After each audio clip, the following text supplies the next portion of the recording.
Assalamualaikum semua. Pertama sekali saya nak ucapkan terima kasih kepada cikgu-cikgu yang sudi hadir kepada mesyuarat kita pada hari ini. Jadi sebelum itu saya rasa eloklah kalau kita buka mesyuarat kita pada hari ini dengan umum kepada anak-anak.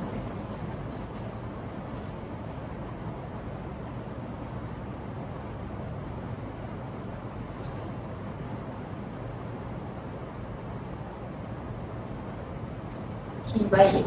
Jadi seperti mana cikgu-cikgu yang sudah sedia maklum tentang agenda utama mesyuarat kita pada hari ini adalah untuk membincangkan tentang isu penggunaan teknologi dalam pengajaran dan pembelajaran di sekolah kita ini. Jadi untuk itu saya serahkan kepada Cikgu Setiausaha kita, Cikgu Jasmine, untuk menerangkan tentang agenda seterusnya ataupun menerangkan tentang ciri-ciri cara untuk kita berkomunikasi dengan berkesan dengan pelajar. Silakan Cikgu. Baiklah, terima kasih kepada Guru Besar Cik Maisa Alisa. Jadi bagi meneruskan mesyuarat kita pada hari ini, saya teruskan dengan agenda pertama, iaitu ciri-ciri komunikasi yang berkesan dan berkhidmat dalam proses pembelajaran dan pengajaran. Jadi kita sebagai guru haruslah menggunakan bahasa yang positif, di mana bahasa positif ini adalah bahasa yang sangat berkesan dan sesuai digunakan semasa proses pengajaran dan pembelajaran ini. Kajian juga menunjukkan apabila guru menggunakan bahasa yang positif, maka murid-murid akan memandang guru tersebut mempunyai satu daya tarikan yang menarik. Keadaan ini akan menyebabkan murid-murid menyukai guru tersebut dan dapat dipengaruhi dengan mudah. Bahasa positif seperti kita boleh memuji mereka dengan lebih kerap lagi. Berdasarkan penggunaan bahasa yang positif dalam bilik belajar dapat menarik minat murid untuk belajar dan merupakan satu pendekatan yang baik antara untuk hubungan antara murid dan guru. Oleh itu, semasa pengajaran, proses pembelajaran dan pengajaran ini, kita haruslah menggunakan bahasa yang positif. Selain itu, saya silap. Kita sebagai guru untuk memastikan komunikasi itu berkesan dan berkhidmat, kita sendiri perlukan menguasai teknik menyoal bagi mendapatkan sesuatu yang baik. Jadi kita boleh mengajukan beberapa soalan bagi mendapatkan maklum balas daripada murid secara langsung. Soalan-soalan yang diajukan juga perlulah tepat, bernas dan masuk di akal bagi mendapatkan maklum balas yang tepat. Tujuan menguasai teknik menyoal ini sebenarnya hanya bukan untuk membina hubungan sosialisasi pendidikan yang harmoni serta dapat menghasilkan pembelajaran yang baik serta menggalakkan mutu pemikiran murid yang tinggi. Selain itu, kita sebagai guru haruslah menjaga air muka murid. Kita haruslah menjaga maruah mereka semasa berkomunikasi agar hati mereka tidak tersinggung dan merasa rendah diri, kerana saya dapat tahu bahawa ada segelintir guru yang memanggil murid-murid mereka dengan panggilan yang kasar seperti hitam, gemuk. Jadi perkara itu sepatutnya tak perlu wujud dalam suasana sekolah. Walaupun memang dia sangat jelas, sepatutnya tak ada benda ni patutnya tak berlaku. Dan di samping itu, guru-guru juga haruslah bersikap terbuka. Jadi kalau murid-murid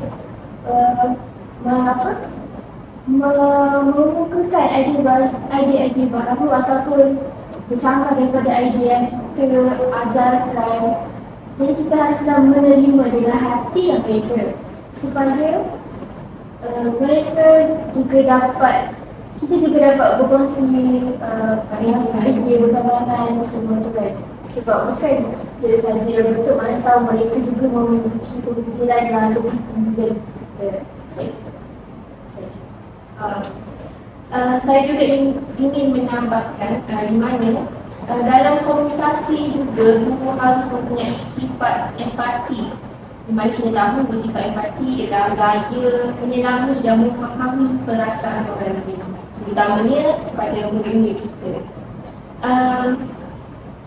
Sifat empati ini kita harus amalkan dengan tidak membezakan latar belakang murid sama ada dari latar belakang yang baik atau sebaliknya.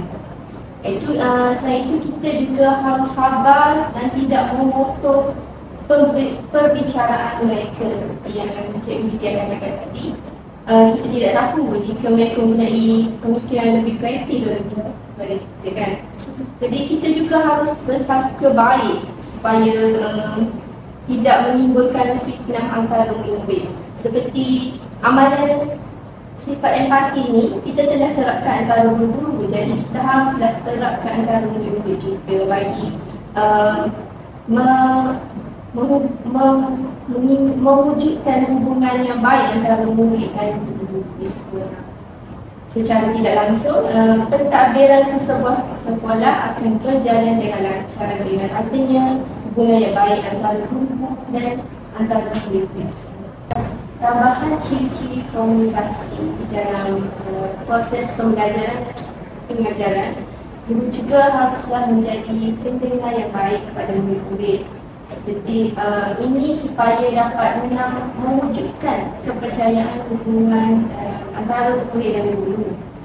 Contohnya, guru tersebut haruslah mendengar dengan sepenuh hati, dengan teliti apa yang sedang diperkatakan oleh murid, memberi perhatian yang sepenuhnya dan lihat tepat ke anak matanya dan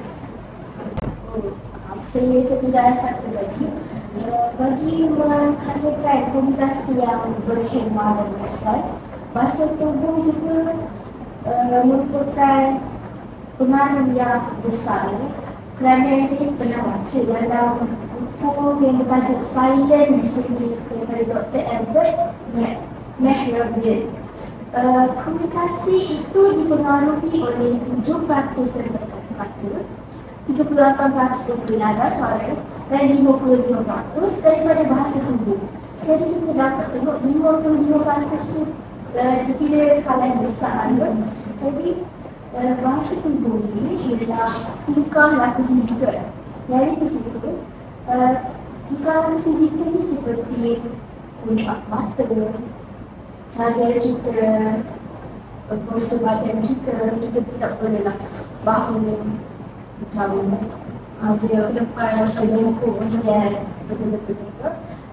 Terus tu perkara ini sebenarnya dapat membantu bagi mewujudkan hubungan antara dua pihak, iaitu kita dan juga murid. Jadi nampaknya Cikgu Lydia dengan Cikgu Jasmine telah menerangkan macam mana untuk kita berkomunikasi dengan secara berkesan dengan pelajar-pelajar kita. Jadi kerana perkara ini ada kaitannya dengan isu kita hari ini, iaitu penggunaan teknologi.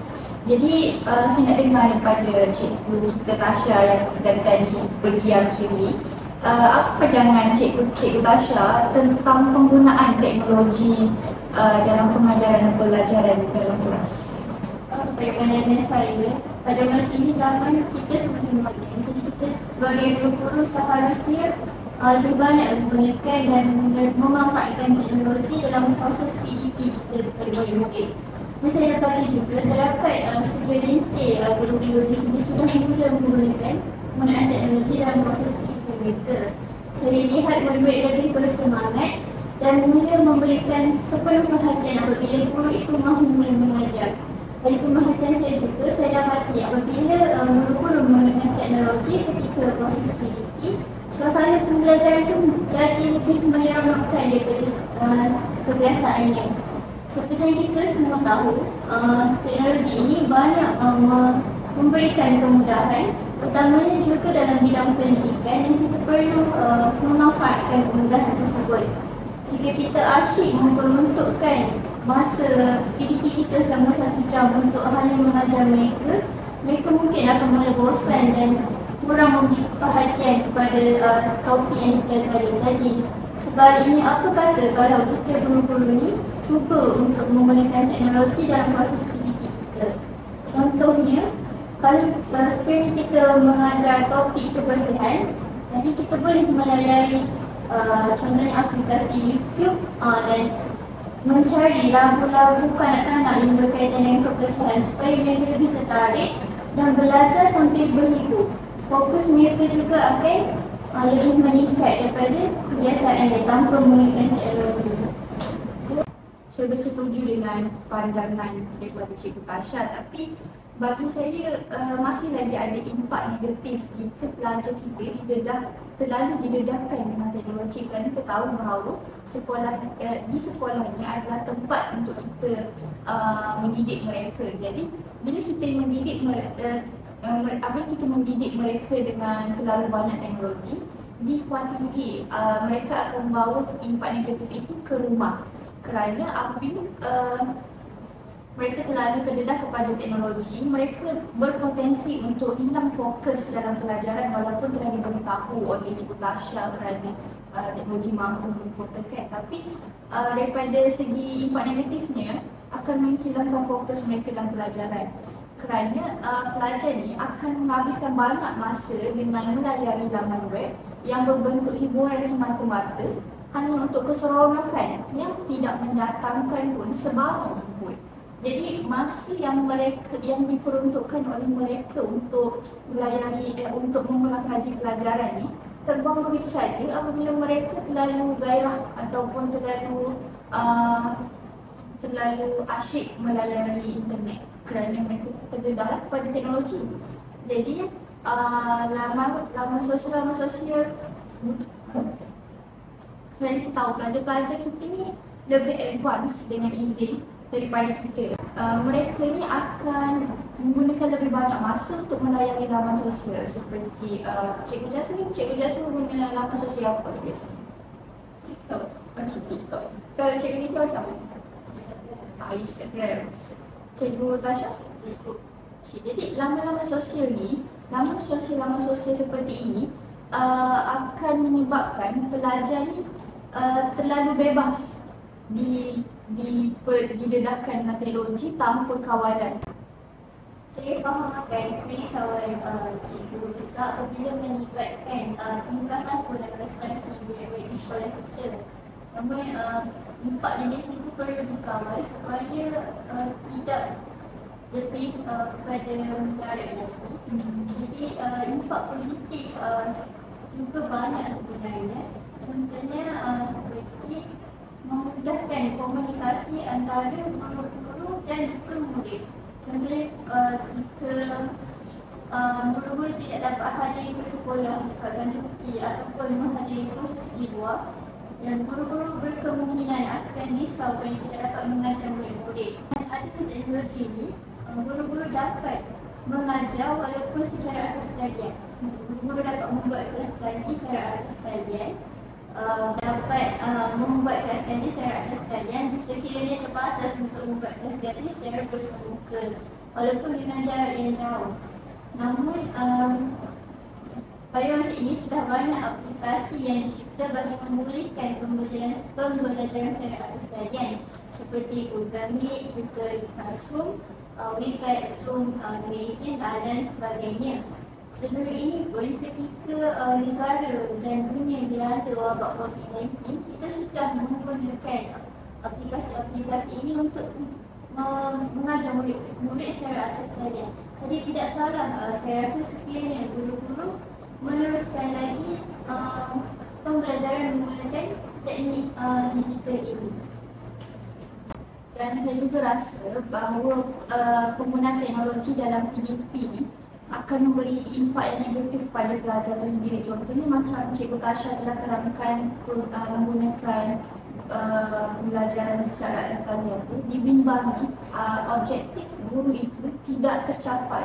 kerana kita tidak tahu bahawa pelajar itu sebenarnya benar-benar faham ataupun dapat apa yang kita mahu kongsikan pada waktu itu, kerana kesalahan ni mereka susah untuk berkomunikasi secara terus. Jadi dibimbangi mereka tidak mendapat input sebenar daripada guru itu. Jadi apabila tidak mendapat input sebenar, prestasi pelajar akan menurun kerana mereka dianggap sebagai tidak belajar, kerana mereka tidak fokus dalam kelas tersebut. Dan penggunaan teknologi dalam kalangan pelajar ni, kita sedia maklum bahawa bukan semua pelajar yang mahir dalam menggunakan teknologi ni. Jadi dibimbangi pelajar-pelajar yang kurang mahir dalam menggunakan teknologi ni akan ketinggalan berbanding kawan-kawannya, kerana kita ni sebagai guru tidak mempunyai masa yang cukup untuk mengajar mereka menggunakan teknologi-teknologi ini dari bawah, maksudnya dari kosong. Jadi mereka yang tidak mahir ini mungkin seperti yang saya beritahu tadi, tidak mendapat input yang jelas daripada guru tersebut. Bukan semua pelajar kita mempunyai kelebihan rangkaian internet yang laju. Seperti kita tahu, di negara kita pun masih lagi sedang dalam proses naik taraf rangkaian 4G atau 5G kan, 5G. Jadi saya rasa apabila terdapat pelajar yang mempunyai masalah internet, maka mereka tidak mampu mengikuti pelajaran tersebut dengan lancar. Sebenarnya Cikgu Azizah, tak semestinya penggunaan teknologi dalam proses PDP ini mendatangkan impak negatif yang begitu besar. Saya rasa menggunakan teknologi dalam proses PDP ini juga turut memberi manfaat kepada pelajar itu sendiri. Contohnya dia menjimatkan masa murid-murid. Kita cikgu-cikgu ni selalu memberi kerja sekolah selepas tamat proses PDP. Jadi tugasan murid-murid itu perlu dibuat di rumah. Biasanya murid-murid akan berkunjung ke perpustakaan untuk mendapatkan maklumat daripada buku-buku yang ada di perpustakaan. Namun sekiranya murid-murid dipindahkan dengan penggunaan teknologi, jadi ini lebih menjimatkan masa murid-murid kerana hanya perlu melayari laman sesawang di telefon pintar masing-masing dengan hujung jari sahaja. Jika pergi ke perpustakaan dan mencari buku-buku ini akan mengambil masa murid-murid, dan seterusnya juga akan mengambil masa murid-murid untuk menyiapkan diri sekolah itu, dan mungkin menyebabkan murid-murid itu akan hantar ke sekolah mereka kepada kita pada tarikh yang lebih lambat daripada yang ditetapkan. Jadi kalau kita pandang impak penggunaan teknologi ini dari sudut yang positif melebihi sudut yang negatif, kita dapat banyak manfaat yang kita boleh aplikasikan teknologi ini dalam proses PDP kita. Nampaknya saya bersetuju dengan pandangan yang diutarakan oleh Cikgu Tasha. Saya juga rasa Cikgu Tasha telah berjaya mengubah persepsi saya dan pandangan saya terhadap penggunaan teknologi dalam PDP. Oleh itu, saya memutuskan bahawa penggunaan teknologi dalam pengajaran dan pembelajaran di sekolah kita diteruskan dan ditambah baiknya. Oleh itu, saya mahulah cikgu-cikgu kita ni menggunakan teknologi dalam PDP pemula minggu hadapan. Jadi saya akan memantaulah dari semasa ke semasa perkembangan cikgu dalam menggunakan teknologi dalam kelas.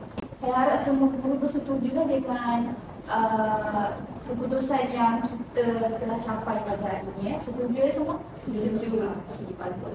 Jadi akhir kata, saya merakamkan setinggi-tinggi penghargaan dan ucapan ribuan terima kasih kepada guru-guru yang hadir pada mesyuarat kita pada kali ini. Jadi kita tutup majlis kita dengan surah Al-Asr dan Tasbih Kafar.